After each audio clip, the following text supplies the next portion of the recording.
Hello, everybody, and welcome to the Blizzard Watch podcast. I'm Matt. I am hosting.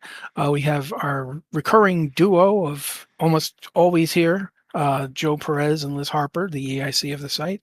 And we have a special guest, Liz Patt, which means that, of course, we're going to constantly have to try to qualify which Liz we're talking to. I'm really glad that Matt Lowe has never done this show. No, like seriously, I'm so glad Matt Lowe hasn't done the show because I would be just losing my mind. Wait, but yeah, Matt's we've still got alive? stuff to talk about. He's still alive? This is a I joke. hope he's still alive. This is a joke, because if he's listening, you haven't said hi to me in years, Matt. I see you or don't see you, and that's the problem. Anyway, continue. You don't see him. Oh, God. Anyway, Brawlers Guild coming back in WoW. Patch 11.2.7. I have not gotten to play it, so has anybody who has gotten to play it in here, or just anybody wants to talk about the Brawlers Guild coming back? All I know is that I'm very happy that whoever wrote this article, gave it a really weird, bloody title. At least one of the sources that we confirmed with. Before we get into it, did anybody play like through Brawlers Guild 1.0 or whatever when it was, or 2.0 when it was? I have not. Very briefly. Yeah, I went in and got murdered really hard by a couple of fights, and then thought, Yeah, that was. Why am I doing this? That was kind of my thing. If I get smashed by a few bosses, it's like, this is exhausting. I'm gonna do something else. Yeah, like I felt like the intro fights were tuned a little high. Like, not that they were impossible, but I had to go blood DK on one of them. Then I felt like if I have to go tank spec to get through this solo content, I don't feel like that's good. Of course, one thing is, I think Blizzard has had a lot more practice at doing solo content and balancing for solo content than they used to. We have delves, which they have had their own weird balance issues, but we have gotten to a point where I feel like they're working out. It's less wonky, even though Bran is really dedicated to pulling more trash than you want. He's so dedicated. That's just how somebody with a gun in a raid works. I mean, I've lost track of the amount of time. I still remember hunters casting the thing that makes the aggro you instead of the hunter. I still remember them casting that, shooting a bunch of stuff, and just immediately going, "Why did you do that?" Like, it's funny. It's funny that I have to catch 17 things before they kill the healers. It's really funny. But yeah, I think they were right about them having more experience, but I don't think it was that they were doing a bad job on design or that they didn't understand how to do solo content, so much as it's actually harder for some players like me to wrap our heads around the idea that we're actually responsible for our own lives and have to keep ourselves from dying. Like, because I was really very used to getting healed due to the whole primarily tanking every expansion thing. That's one of the things about soloing now that I haven't tanked in a couple of expansions. Soloing now, I'm a lot more careful. I actually do. I don't just stand there and hit buttons until I'm dead. So there's at least that. And I feel like I'm a different player than I was last time the Brawlers Guild was in. Like, because I am doing content like delves. I'm doing like tier 11 delves to get all of my crests every week. And it's like I'm used to taking those challenging bosses on my own. So I'm playing in a different way than I used to. So maybe this will hit me in a different way than it used to and not be frustrating, but be a challenge I can overcome. We're going to see when it comes out later this year, though. The idea that it's been on hiatus as long as it has, I did not realize. Yeah. It feels like it feels like BFA has been around, or was just around 3 weeks ago. Maybe 4. I don't know how. Okay, we're 3 expansions away from it. Yeah. Okay, so we'll call it 5 weeks. I don't know how it was that long ago. I will say I love the boss lineup that they've got here. I mean, to Joe's call out of the source material title, Glorp, a Maldraxxus construct, the Quacken, These are and even a reference to Plunderstorm, which some people might be like, nope, I'm out. Like these are good. I like I still don't know if I'll do it, but I like it. Yeah, and I'm all for more I'm solo just hoping content. at no point.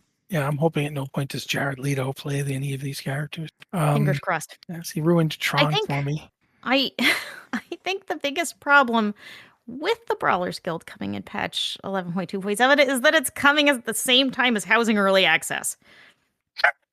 How am I going to find time to do anything else when I am busy collecting every piece of decor in the game and bankrupting myself? And the third boss is a chair, and if you beat him in the Brawlers Guild, you get the chair. But that's a lie. I don't know that that's, but I mean, it feels like you're getting decor rewards from almost every type of content in the game. So I would not be surprised to find, okay, Brawlers you Guild defeat is this probably boss. gonna That's have what I some was decor thinking. rewards, Yeah. So I may need to make time for it. Yeah, if it's a unique whether thing, I enjoy it. Yeah, absolutely. If it's a unique piece of furniture, like a special armoire just from Brawlers. Yeah. No, it's a folding chair. That's what it'll be. Maybe give me a Crocolisk skin rug off the boss from the first Brawlers Guild. What was it, Bruce? Mm-hmm. Yeah, Sounds right. You're talking about, yeah. I don't remember his name, but I remember the Crocolisk. I just remember it was a reference to Jaws. But anyway, or Bruce is the name of the robot. Yeah, Robot Sharks, everybody. But yeah, Brawlers Guild coming pretty. I'm again excited for more single player content. But we got some other stuff to cover, so we should probably move on a little bit, right? No, we should just keep talking about this. Midnight Beta. Forever. Yeah, Midnight Beta is launching soon, according to Holly Langsdale, who Holly Longdale is she's like the Grand High Poobah of WoW now, right? Yes. I don't think that's her official title, but essentially yes. Yeah. And we're saying November 17th, according to this, which makes sense to me because the alpha test hasn't done all of its phases yet, has it? No, it hasn't. We're expecting at least one more phase on the alpha, and we will see how that goes. But I certainly don't expect it any sooner. I'd be surprised. Liz, I think you were the one who was writing about when the Midnight Alpha would come out. Do you have anything to say about this estimate? Like so many of my other estimates, it's math based, because the last couple and of course, the alpha date is not always publicized quite as broadly as I think it was this time around. But the last couple alphas have been in the we'll call it roughly like 46 to 60 day range. So correct me if I'm wrong, Liz, but I believe the servers have been unavailable for at least a few days for the few who are in there testing it right now from Team Blizzard Watch. Is that correct? So the servers have been down all day for about a day as we're recording this. The servers have been down all day Tuesday. And when the alpha came up, there were 3 different realms you could roll on, and all week there's only been 1 available and 2 have been offline. So I don't know what's going on over there. Housing has also been offline for a week, so it's a weird place. It's like you log onto the alpha and what am I even supposed to test here? Housing isn't available. Exactly. And I feel like phase 4 just started. And you have one of your 3 testing servers available? So I'm hoping phase 5 doesn't kick off until at least next week. It would be weird of it to happen tomorrow. Usually Blizzard does roll out new alpha patches on Wednesdays, and I just mentioned it's currently Tuesday as we're recording this. So I would not be surprised if there's a patch rolling out in the next 24 hours. And sort of the plan was, week 1 was going to be Eversong Wood Zone. And, they were going 1 zone every week. And week 5 was going to be everything, all the zones available to play around in. So there's got to be another phase, and housing has to come back at some point. So I would not be surprised if a patch is rolling out. It's just Tuesday is odd timing for an alpha patch. It is. So, yeah. You expect that on Wednesday so they can be really sure that we won't be able to talk about it. So assuming they stick to their that schedule of like, okay, we actually need to give them time to test phase 4, and have a patch coming out to maybe for some housing stuff based off of the recent PTR. And phase 5 isn't starting until say next Wednesday, which would be the beginning of November. Then a couple weeks would give them time to wrap up the alpha testing phase before unleashing an unknown amount of people into the beta, because it's usually rolled out access, but again, we have pre-orders of the the highest edition tier will have access. So it's always kind of an organizational nightmare, and I'm hoping the 17th is correct. But if Holly came online tomorrow and said, "Just kidding, it's going to be the 10th or the 8th," I think the 8th is the weekend. But I would not be surprised if that date shifts a little based on the average. Is kind of what I'm getting at. I mean, it makes sense. They've done that kind of thing before in previous. I want to say they did exactly in in the I remember from the Battle for Azeroth one that they actually did a lot of weird jiggering around, especially when that troll swamp zone, like that ended up being a real, like they kept having to come down and go back up. So we'll see. Go ahead, Liz. I'm sorry. And the other thing is, Holly said soon, and we know what soon means to Blizzard. It could be anything from next week to January. I would presume closer in January, but Blizzard soon can be a broad range of dates. Well, I mean, it's interesting to think about if they do go to beta on the 17th, they're then going to have to deal with American Thanksgiving. And then the entire, December holiday nightmare, which I mean they've done before, but it still is something to consider. Like if they think they're going to need more time, they might want to push it out in November and then just get more serious about it once January rolls around. I mean, I don't. Go ahead, Liz. If they wait until January, I mean, this expansion's likely coming out in February, so it might make sense to. I didn't mean to wait for January. Yeah, well, it might make more sense to launch it before Thanksgiving, and then you're collecting feedback with everyone who has a chance to play between Thanksgiving and Christmas, and you can get to work on those things. I mean, any development over a holiday period is really tough, but the longer it's available in beta testing, the more data and feedback you can collect from players who are testing it out, which I think is probably a positive. Are we thinking February? Is that our current thought for when we think Midnight's coming out? Roughly, yeah, because I believe Legion Remix comes to an end mid-January, early to mid. And I think the presumption is that it'll kind of roll a few weeks later into pre-patch. And a February release would also kind of follow the big release every 2 months thing that Blizzard has been doing. So it's likely in that range. All right. Joe, you have anything you want to say about it before we move on? Nope. Okay. This one's about whether or not WoW is coming to consoles. Do you mind if I just read this bit, Liz?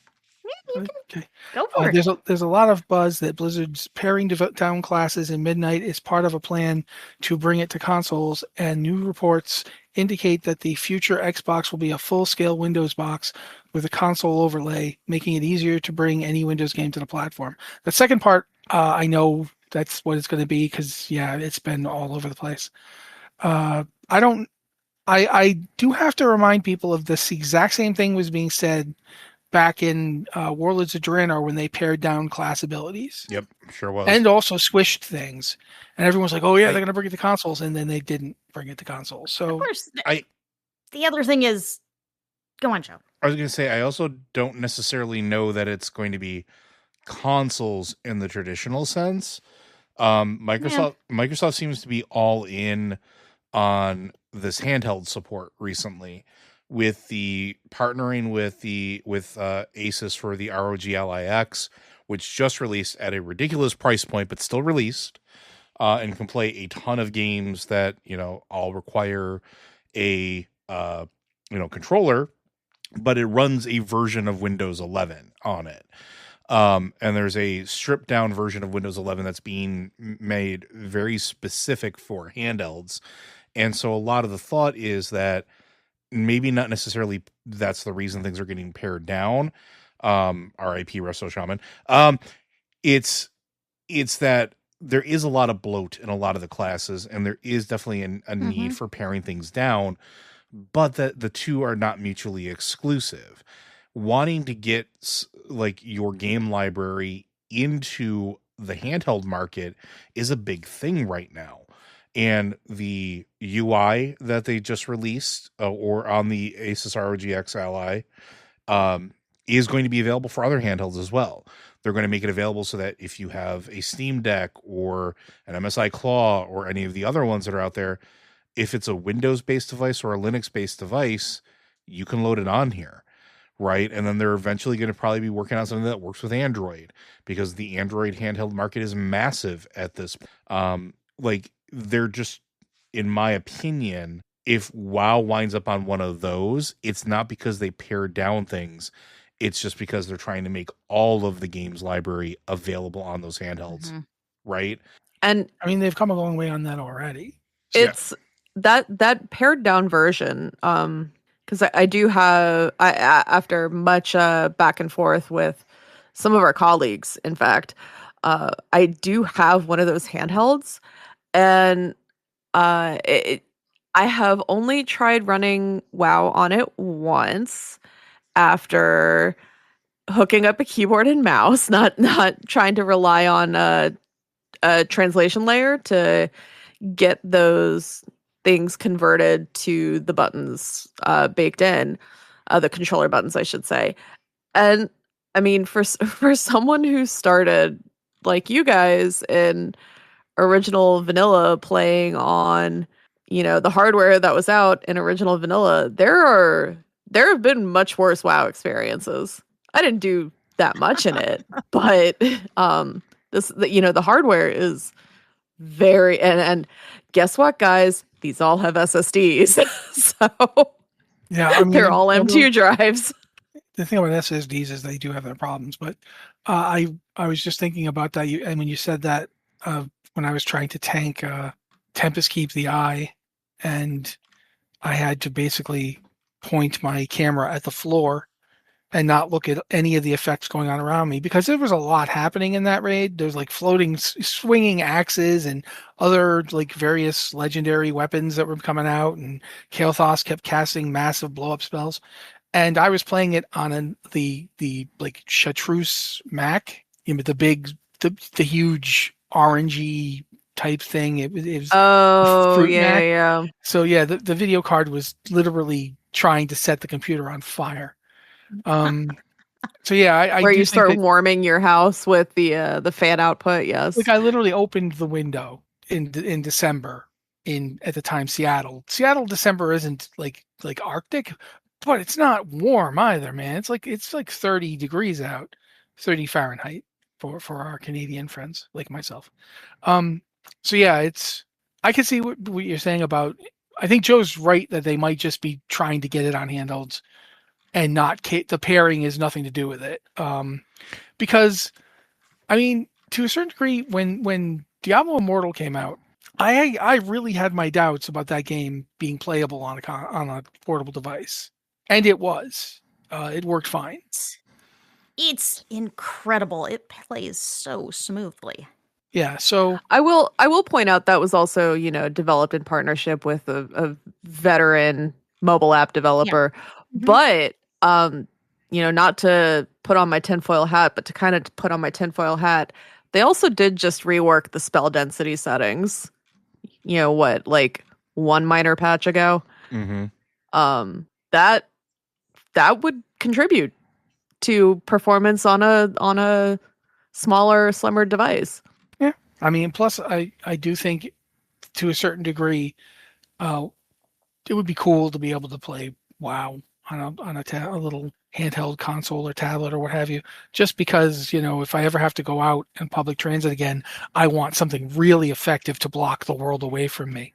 Because headphones aren't cutting it anymore, because people will come right up to your face and start talking to you, whether or not you can hear them. So yeah, I'm down for that. Go ahead, put it on a portable console. That'd be great. However, we've talked about that for a bit. So now let's talk about add-ons and stuff happening. Joe and Liz P, I think you guys probably going to be our best people to talk about this.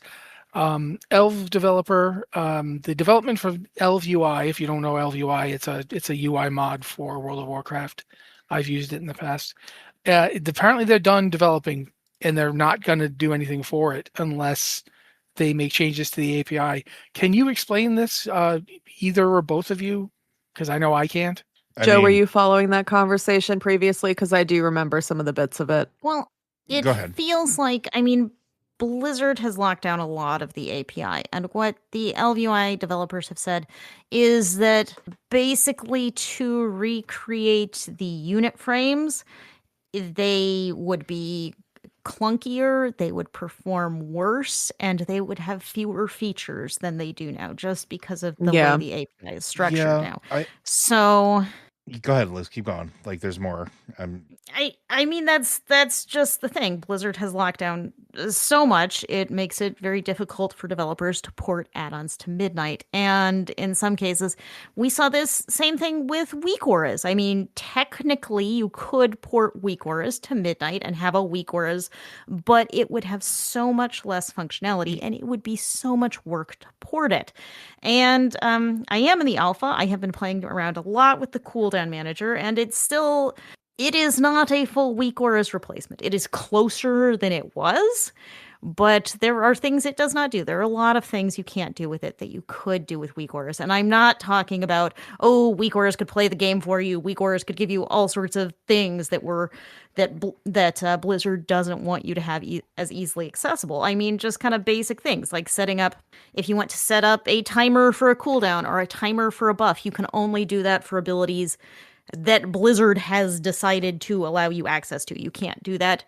So there are still abilities that I would track, and buffs I would track in different ways than Blizzard allows, that I could do with weak auras that I can't do with the cooldown manager. But weak auras would be so less featureful that it's not worth the huge amount of time that it would take to port it. Yeah, so there's a lot at play here, and I'm probably going to op-ed here for a minute, so I apologize in advance.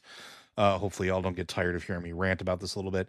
I see both sides of the coin, and I'm saying this as somebody who I just downed Mythic, I can't remember the real name for the Lumathar. We make nicknames for bosses, whatever. But I've been doing this with another guild, just for something to do, and because I really wanted to see, I want to get my kicks in now while I can. And I say that because I don't know what the future is going to be for the game, depending on how they lock down the APIs. And that boss is impossible without weak auras. And literally, weak auras plus liquid weak auras, and liquid tools, or method tools, excuse me, are the only reason that you can coordinate on that boss without being completely regimented and strict and having no chatter on comms whatsoever. It is a brutal encounter. And I understand, I can hear you at home, Joe, that's just Mythic. I don't raid Mythic. The problem is that developers start developing content and encounters now with in mind that people are using tools like that. And you can see that in boss designs that are maybe overly complicated, or how many times have you died to a mechanic in a boss fight and, slammed your hand and, screamed that that's BS?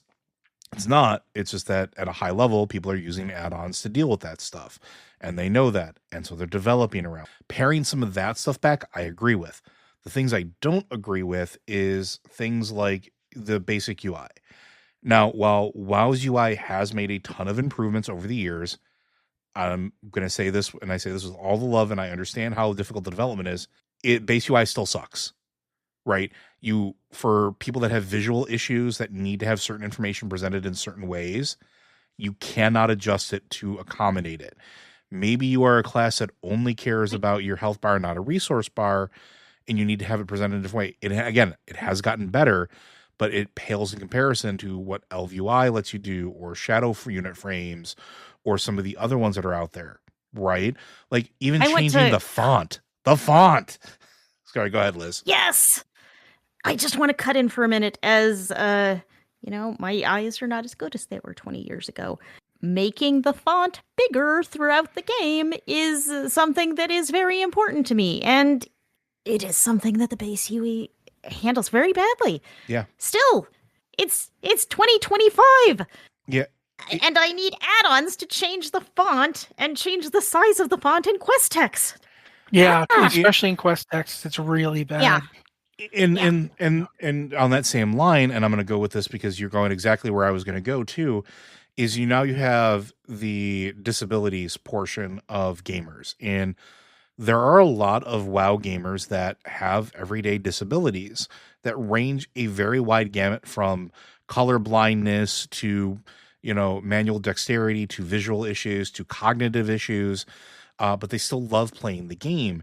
And straight up, WoW's base UI and base game deals with precious little of that, right? Like there are things that have gotten better, but I'll tell you one thing, like if you have trouble with visuals and visual clutter, getting rid of GTFO and the GTFO's functionality kills those players' abilities to play. Getting rid of weak order's ability to tell you, you're standing in something in a way that you can understand, usually an audible cue when you have eye issues, makes it that much harder for people to go. And the base UI doesn't have anything for that, right? Memeth in our Discord actually asked, like, with all the add-on changes, there are some that are made for the blind, deaf, and people with dexterity issues, etc., that allow them to play the game and have fun.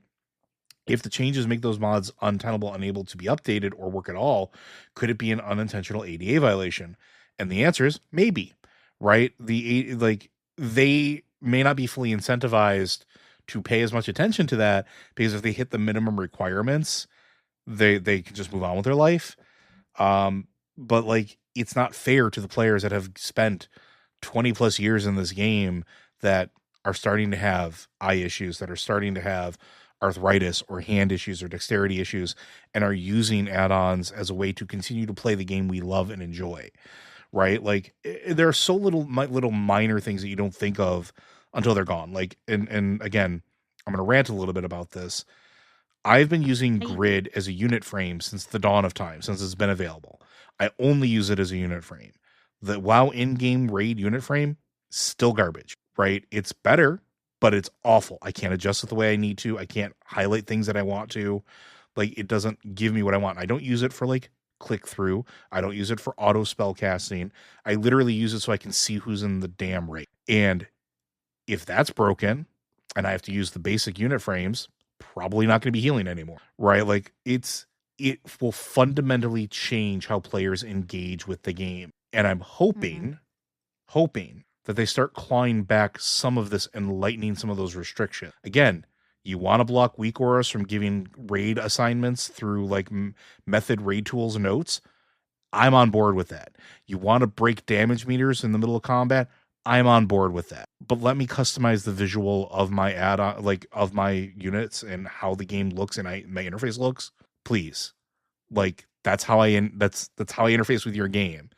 And if you make me do it a very specific way that isn't something that my brain can understand, I'm going to stop engaging with your game. And a lot of people are going to do the same thing. So, and to go back to the root of it, add-on developers are mostly going on hold. They don't know what the API changes are going to be. They don't know what Midnight's going to look like when it comes to. They don't know how it's going to look as the beta unrolls and unravels. They're going to be watching it. But what's the purpose in making add-ons during the beta when they literally can't? And we're at the end of the expansion, the current expansion. There's really not incentive to keep updating it because there really isn't anything happening. So LVI is not unique in this. A lot of them are just not going to do development. And we've seen this before. Yeah. I think to a degree, the only reason that the LVI's changes are more concerning is because it's not like a weak auras or other programs, this is a straight up UI mod. And even that is having difficulty. Go ahead, Liz. Yeah. No, to that point, it shows a lot because, I think one of the first things I saw online was, I thought these were only, for combat situations. Why is this impacted? Well, yeah, the API changes actually are, while they may be creating a black box around, information that you think is in one place, Blizzard developers. Spaghetti code. It's actually going to impact all these other dependencies. So to this point, to this example, LVUI, their sticking point is actually a dependency on another product that they then fold in, and so many other components are going to be like that I think. Yes, I have no idea if something like Handy Notes isn't impacted yet, for example.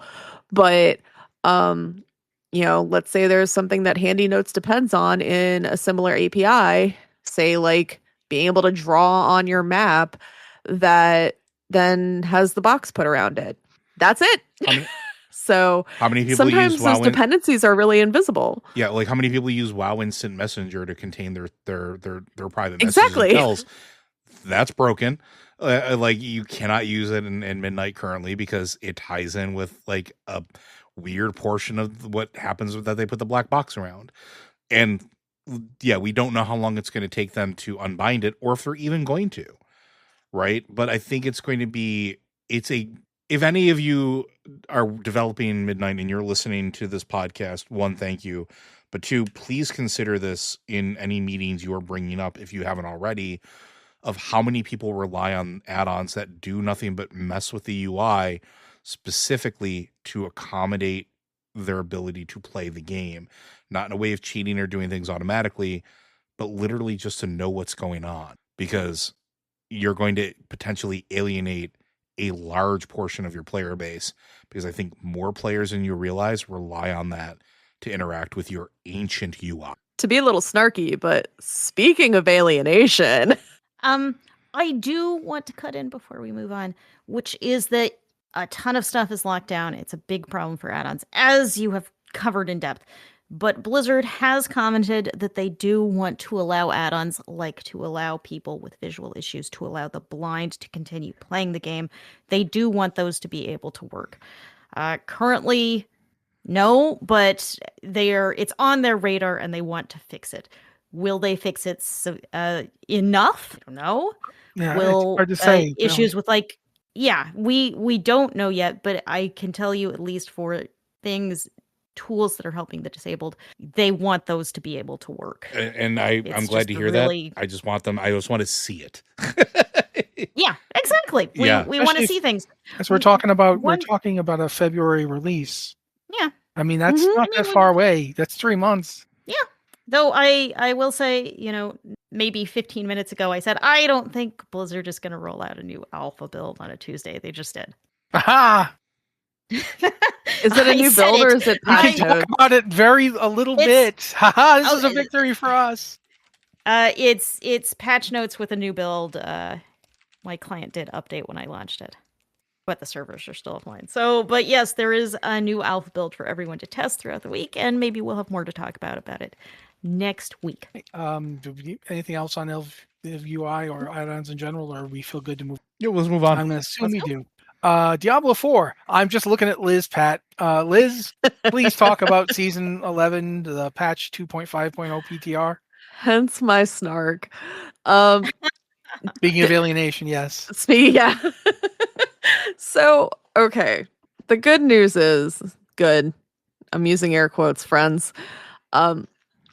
There's not a lot of early playstyle changes. When you're first getting your feet under you, are you missing a little bit of power from the 12 or so skill points you would have received?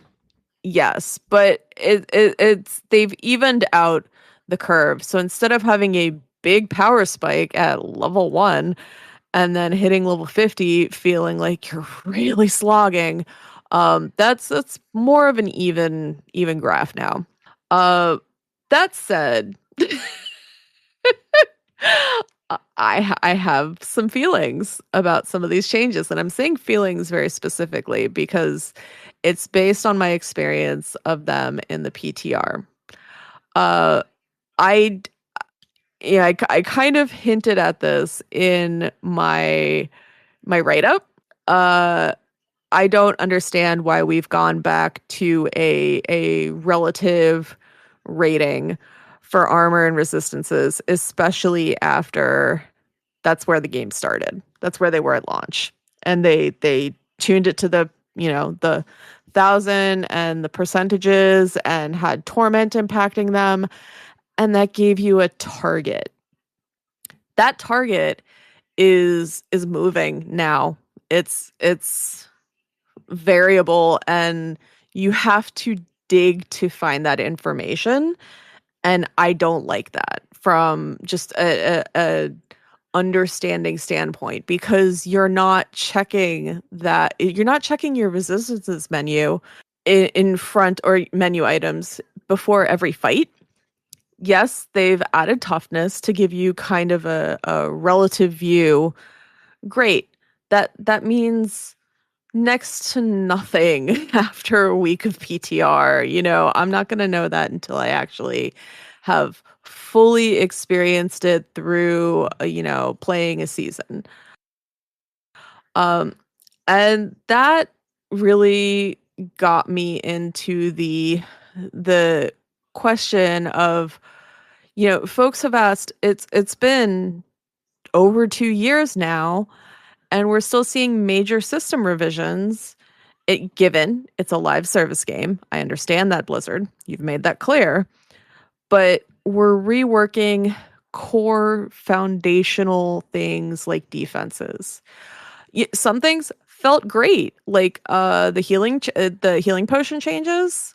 Even just having 4, I didn't really feel impacted by it, because other than the fact that yes, ma'am. Could you explain for people who haven't been keeping up, what change is there to healing? Okay, so I wasn't sure how much of this came up. I apologize. I mean, we talked about some of this last week, but not everyone's going to remember that. So what did I eat for breakfast this morning? I don't know. I don't know what I had for lunch either. For context, they've rolled back with air quotes, the changes to armor and resistances to where they are now ratings based, whereas previously, the last, more than a few seasons, we've had percentages for resistances to target, and then the 1,000 cap in the torment difficulties. And as part of that, your healing potions have had their bonus charges removed, completely taken out of the game for both Eternal Realm players and Seasonal Realm players. Seasonal Realm players, this makes logical sense because the Renown system is also being pulled off of the seasonal servers. It was kind of a question mark for Eternal players, because they were like, hey, we still have Renown. But no, it's fully capped at 4. And then in addition to the healing potions that you can pick up on the ground, whatever, to regain charges, there is as of the PTR, invisible 30-second timer in the background recharging. If you played Diablo Immortal, or if you played Diablo 3, this is going to be a familiar experience, having that recharge, although you still had a visual for it. I think that's one of the open bugs from the PTR. They've also changed some underlying stats to help with that healing, and I'll call it the dubiously used Fortify is also being reworked to now basically provide a heal over time pool that you accrue and then drain. So all of these underlying systems. That's weird, because that's a thing barbarians can get a talent that does that right now. Exactly. So they just took that and gave it to everybody. And they're going to rework that talent from Barbarian. So Fortified talents are going to be renamed, or not renamed, I'm sorry, re-tooltipped to reflect what Fortify will do. armor and defensive, so they talents, both skills and passives that impact, your armor or your elemental resistances, which we're also now adding physical resistance to the mix. Those are all getting Paragon points. The Paragon boards are getting this is a big change, a big sweeping change. And in my head, maybe this is odd to say, but in my head, I'm wondering, why are we doing this for yet another season? Because the original rework to defenses was done through a season, pushed out through a season. So yeah, lots of question marks. But the capstone dungeons are interesting. Now I'm gonna give myself a second to drink water by throwing a question at you guys and saying, when you think of capstone dungeons, especially in relation to Diablo 4, what do you think of? I mean, when Diablo 4 first launched, a capstone dungeon was something that you completed in order to unlock higher tiers of difficulty, which I understand is no longer the case. I kind of wish, since they are going to serve a completely different purpose, they had a completely different name so you could understand that this is a different system. But also games have too many names for things in the first place. So 6 to 1, half dozen the other. Matt or Joe, do you have? I just remember having to always, not just for difficulty stuff, but to some degree, you couldn't get certain quest lines completed until you got a capstone done. You'd have to go to a capstone just to get past this part of the quest. Especially there's that one in the Temple of the Triune that just was the most nightmarish capstone dungeon imaginable, and you just had to do it. You couldn't just hold off and do it later. You pretty much had to do it if you wanted to get further on. It was just really painful. That's kind of what I keep of, but I know now they're completely changing that as well. So they are, in fact, completely changing that, because all 5 dungeons are brand new. It's not like they've modified existing dungeons. They are, as far as I was able to tell, freshly added to the title. And they are not the same experience. Instead of even what you've experienced in the Nightmare dungeons, they're not so much like that. It's closer to the experience of the Pit or Cursed Undercity. Actually, closer to Cursed Undercity, where you actually have a couple floors with different objectives to traverse and complete. And it's really interesting because the post 60 ones, as you get higher, have bonus objectives to them that give you materials, but also make the experience harder until you complete the bonus objective. So I was really surprised at the size of that, because these are not just, again, for someone who's used to the original Nightmare dungeons at this point, they're not just these kind of smaller tile. No, these are beefy tile sets. Think the Nahantu Nightmare dungeons from Vessel of Hatred. They are big. And one of the, I'll call it complaints that I think I saw floating around a lot is that not only are they big, but when you get to the final boss, that fight, unless you're geared particularly, and this was more towards the level 30 and level 50 ones, those fights are gonna take a while. They have some health pools with a capital HP. They're not difficult necessarily, but they're long, and I find myself hoping those get tuned. It was interesting that they in doing this, they've managed to implement some of the features and functionalities that they've gotten to test drive, like with Undercity, for example, or with the not chaos. Gosh, I've got chaos from the current season on the brain. Infernal compasses. They're able to leverage some of those mechanics now, but it's still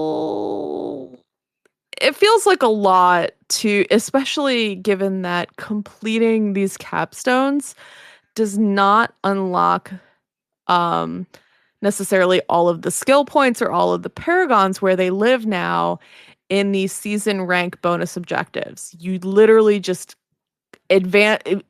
complete the main season rank reward and advance to the next season rank. You can still complete those bonus objectives, and to that point, the bonus objectives are, and this is the system that's kind of replacing the season journey and renown now. So like the season journey, those bonus objectives are what we're used to completing, and instead of doing that to advance forward, you're completing this capstone dungeon. The bonus objectives are still there. They're still, for the most part, going to be completed in your normal gameplay loop, but they are until you complete them, those skill points are still locked. Like you can't access them, or you can't access the paragon points. That didn't feel super great initially, I'm not gonna lie. But after experiencing the full like leveling slope, so to speak, it made sense, at least. To that point, the other part of what the PTR is testing is kind of the seasonal mechanics. And so I did encounter 3 of the 4 lesser evils. Duriel remained hidden from me because for the first time since they introduced them, I did not get a single baneful heart from Helltide, so I couldn't summon him. Didn't feel good. But Andariel is in Karast Undercity, Belial is in the pit, and Asmodan is both a world boss and a summonable. And those 3 fights were really interesting in their new contexts, especially Asmodan. Holy crap. I have a screenshot, and it still doesn't even really give you the scope.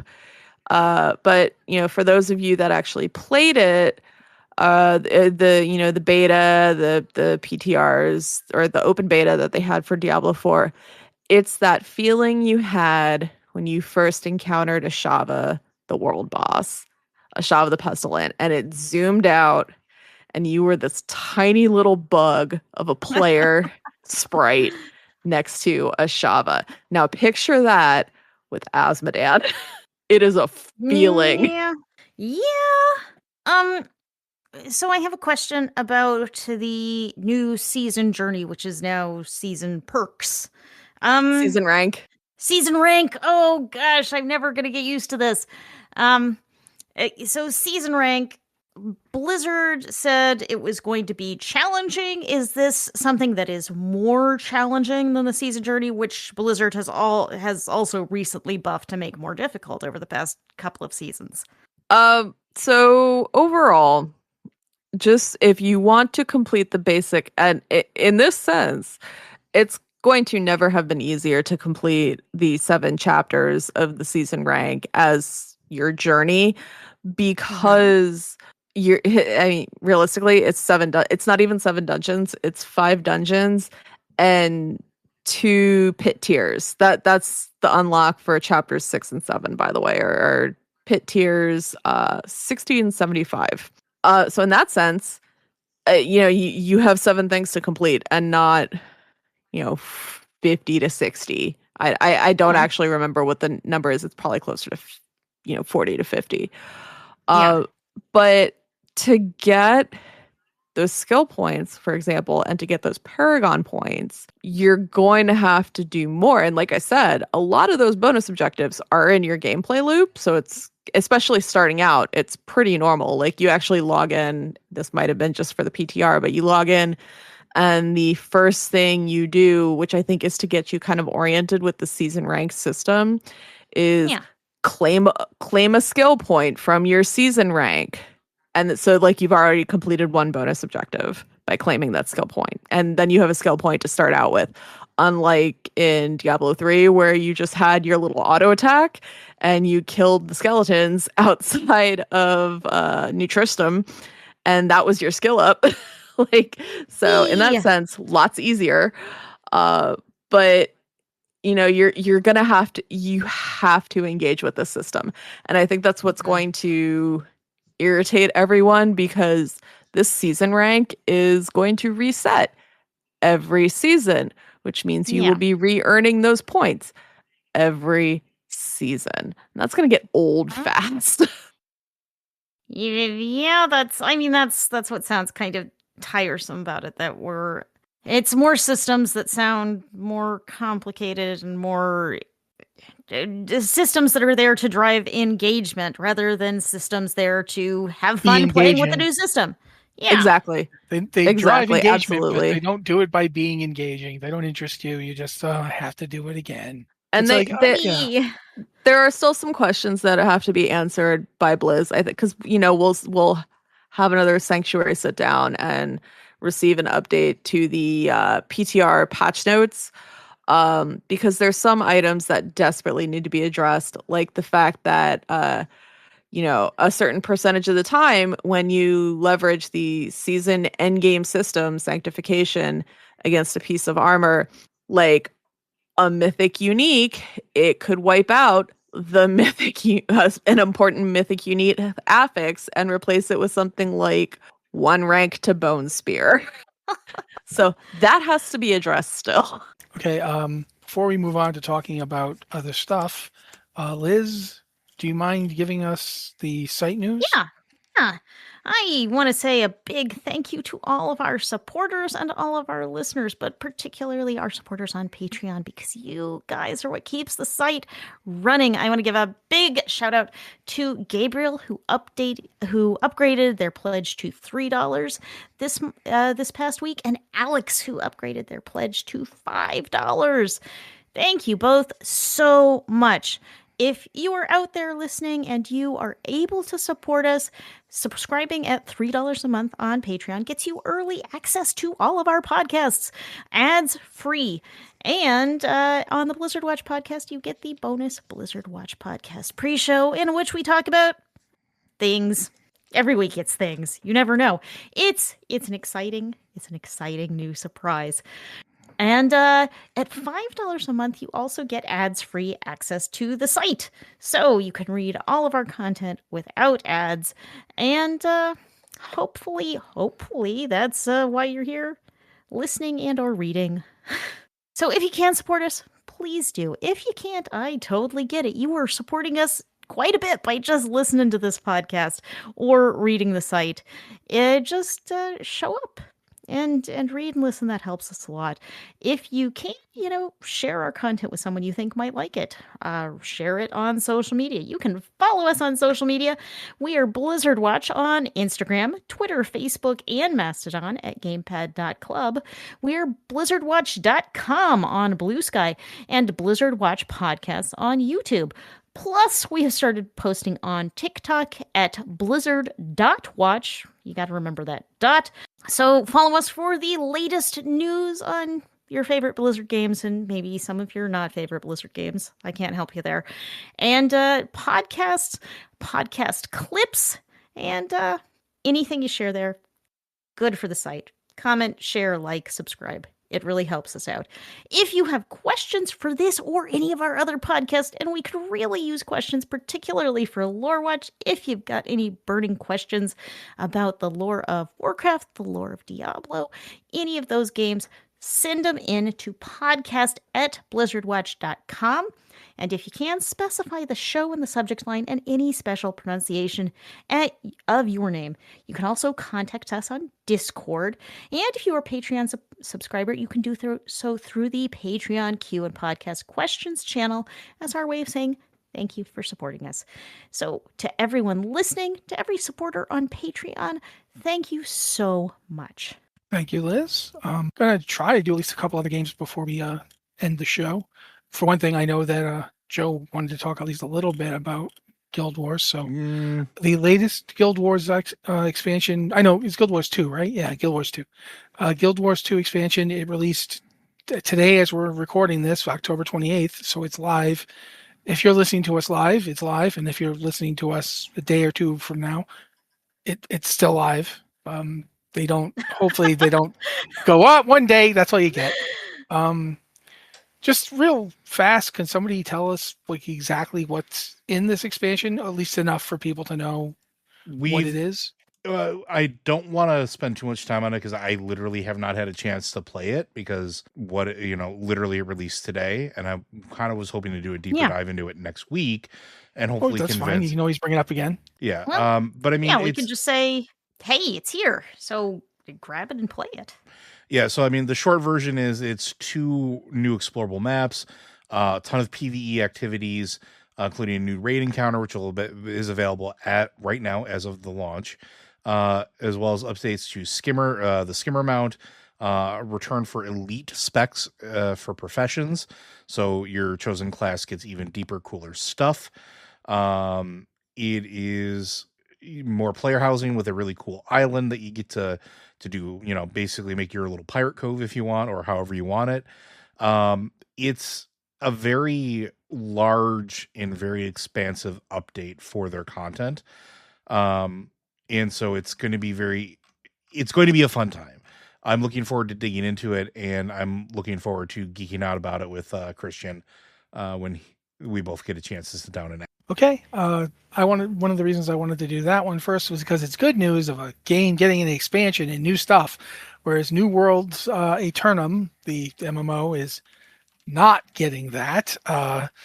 They got one more content update, and then they're going to have their servers be live throughout the year 2026, but no new content. And I wanted to read this particular question and answer thing in their FAQ, because this particular one is live. It's really something. Are you sunsetting the game? No, not at this time. While New Worlds will not be receiving new content updates, servers will be live through 2026. Our focus has been on completing the Season 10 Night Haven content update and sharing it with our players, which is possibly the most vague way they could have. Not at this time. Yeah. That doesn't actually answer the question. Are you sunsetting the game? It's a yes or no, guys. And you didn't. You said no, but then you basically said yes. Kind of said yes at the same time. So yeah, it's a really odd announcement, but it does seem like we're certainly winding down, though it does also sound like they have one big content update to roll out before the end of days. Yeah, and that's good. I'm happy for that, but it's like they keep saying that in the coming months we will provide more details. It's like okay, they're going to provide more details on what to expect in the coming months. They've now been said 3 times. They're going to provide a minimum of 6 months notice before making any changes that impact your ability to play New Worlds Aeternum. Which, okay, good. People will get to play it for a while, because as one question here, I just bought this game. Can I get a refund? It's like, no, refunds are not available for Mark of Fortune purchases. Sorry, different question, but they're like, please check with customer support for the platform where you purchase New World Aeternum for assistance. So it does seem like they understand that doing this means some people are going to just stop playing. I don't. It's a very weird announcement that doesn't feel like, I don't know. It feels like they pushed this out the door and then just went home. So yeah, it's odd, and it's certainly not happy. As I was told earlier when we were doing the pre-show, if people are playing and enjoying a game, it's a success, and that's great. Unfortunately, and when it's live service and MMOs and so forth, you don't get to keep playing and enjoying it. Yeah, because it doesn't work anymore. Because believe me, if I could play City of Heroes / Villains right now, I'd be doing it. I have the discs. I would be running them. I know I can in a different way, but I meant for the years that you couldn't. So yeah, it was one of those things that just for years I had the discs and I couldn't do anything with them. And to be honest, right now it's just I don't have time. But that's not. It's just it's a strange announcement. It's like, yeah, we're doing our big content patch, and then nothing will ever happen again. Oh, well, at least there's one more content patch. At least they're saying they're going to give people a year. And that's a lot more than some games got. Quite frankly, some like I want to say North Star, but WildStar. WildStar, they announced it was going away, and then it was just gone. Yeah. comparatively. How long did Joe? I know you played it a bit. How long did WildStar last from its announcement to its actual shutdown? I don't Do you remember? remember. I remember it released in 2014. But I don't remember how long it ran. It wasn't long enough. So no. But yeah, regardless. So that's happening, and they got hit with the NC unfortunate. Soft curse of the time. Yeah. Okay. Do we need to? Yeah, we'll go with the Steam sale, I guess. Halloween season. There's a big spooky, scary games sale on Steam, and that's through November 3rd, which is cool. I don't like it when things end on the holiday in question. You got to give me a little time. But we talked earlier on the pre-show about how there's almost always a Steam sale. So here you go. Yeah. You've got more Steam sales, and there's a link here to the tab where you can browse by demo. So you've got no excuse to not buy that game about chickens being policemen. Although I don't think it's a particularly Halloween game, but it is chickens. That I don't even know if that's on sale, Matt. That's not really a horror game. No, but you definitely didn't grow up on a farm. I grew up on a farm. It absolutely is a horror game. Chickens are nightmares. Oh, I don't. Ooh, no, I'm definitely scared. But I mean, for that matter, Hollow Knight and Path of Exile, and that's a pretty good deal. I mean, those are good games. There's a lot of games here too, guys. The original Hades is on sale for 66% off, guys, for Hades. If you haven't played Hades yet, there you go. Yeah. Or Cult of the Lamb, yes. Certainly one I'm looking at is the Seance of Blake Manor, which is a atmospheric detective puzzle solving thing, which actually just released. And it's 10% off, which isn't big, but this is a brand new release. I'm happy with that. Yeah. So if you're, getting in the Halloween spirit and you want to kill some stuff in a video game or what have you, they got a lot on sales. Rogue Trader is on sale for 55% off. Yeah. Rogue Trader is a really good game, guys. Seriously. Just hop on to Steam and look for the Steam Scream sale, which is probably going to be a big banner at the top of the site. That's how it is right now. Yeah, $13. This is all Canadian prices because I don't see the American ones, but 13 Canadian for Cult of the Lamb. That's actually really good. That's you should get that. Cult of the Lamb is really creepy, but quite good. Also, just got a new expansion, I think, or a DLC or an expansion. I think it's in progress. Yeah, they announced it. It's not. I keep looking for it though because I'm so excited about it. Sometimes you see some cute cultists. It's fine. Fine, I'll mention it. Outer Worlds 2 has a bonus consumerism flaw that you can get for purchasing the $100 early access edition. It's like you don't get to criticize capitalism while doing a capitalism. Yeah, you do. Sure. Yeah, obviously you do. But it's just my initial outrage is, no, you can't. And they're like, why can't we? How are you going to stop us? And I'm like, I can't. So yeah, go ahead. I mean, it's the Outer Worlds. Obsidian may be owned by Microsoft, but they are still stringent critics of the capitalist system in which we live and in which their game takes place. Yeah, what's really funny to me is that Joe was talking before about how games being developed while Microsoft was taking over the company. The original Outer Worlds is exactly that, because they literally got bought by Microsoft just as they were finishing it. Mm-hmm. And Microsoft was like, okay, can we make this an exclusive? And they're like, no, we have contracts that say it's going to go to other consoles. We can't do that. It would be illegal. So that's why the Outer Worlds went to PlayStation, and the new one is also going to PlayStation for the very simple fact that now Microsoft itself has kind of abandoned its idea of trying to fight the console war. So I'm happy to see it. I'd like to. I like seeing Microsoft.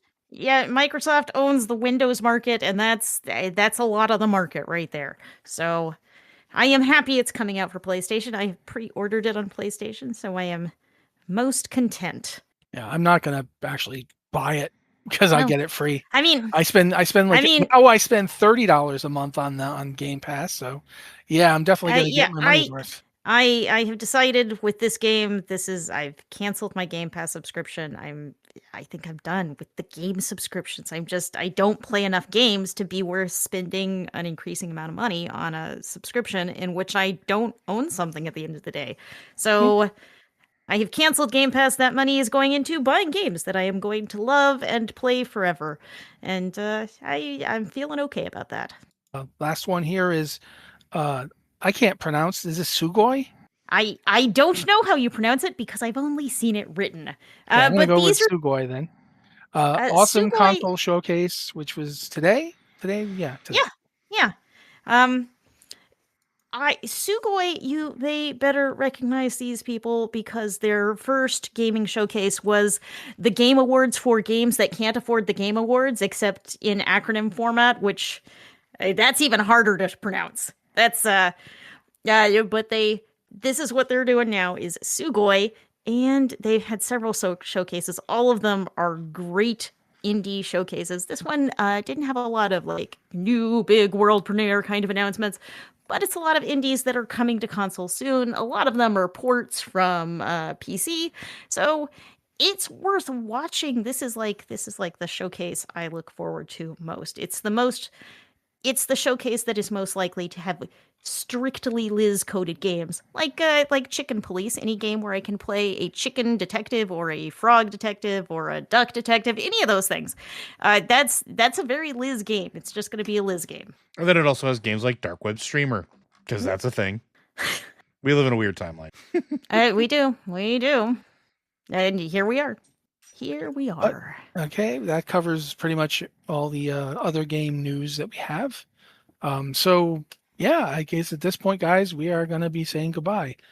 This is the Blizzard Watch podcast. Thank you guys for being here with us, and we'll be back next week.